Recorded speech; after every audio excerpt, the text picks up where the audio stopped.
দেখো বর চলে যাচ্ছে আর আমাকে একটু আদর।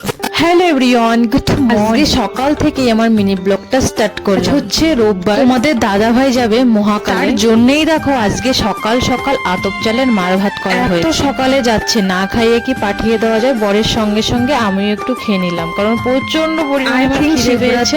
বুধবার, যদিও আমি ঠিকঠাক জানি না, অনেক দিনের ইচ্ছে ছিল মহাকাল ধামে যাবে। করতে করতেই দেখো বরের বন্ধু কিন্তু এসে পড়েছে আর বর রেডি হচ্ছে। আমার একটু মনটা খারাপ লাগছে, যেহেতু বর আমাকে ছেড়ে চলে যাবে। বর কোনো জায়গায় গেলে আয়নার সামনে মিনিমাম আধা ঘন্টা তো আমায় বলছে, শোনাই আমাকে দেখতে কিরকম লাগছে। আমি কিন্তু প্রচুর হ্যান্ডসাম, শুধু একটু সাজাগোজা। হ্যাঁ আমিও জানি আমার বর হ্যান্ডসাম, বাট আমার বর কখনোই সেজে গুজে থাকে না, কারণ সবসময় কাজে ব্যস্ত থাকে। এই দেখো বর চলে যাচ্ছে আর আমাকে একটু দেখো আমি আস্তে আস্তে আমার বর চলেই গেল, দেখতেই পারলাম। দর্শন করে আমার বড় যেন খুব তাড়াতাড়ি বাড়িতে ফিরে আসে। সবাই প্রে করো।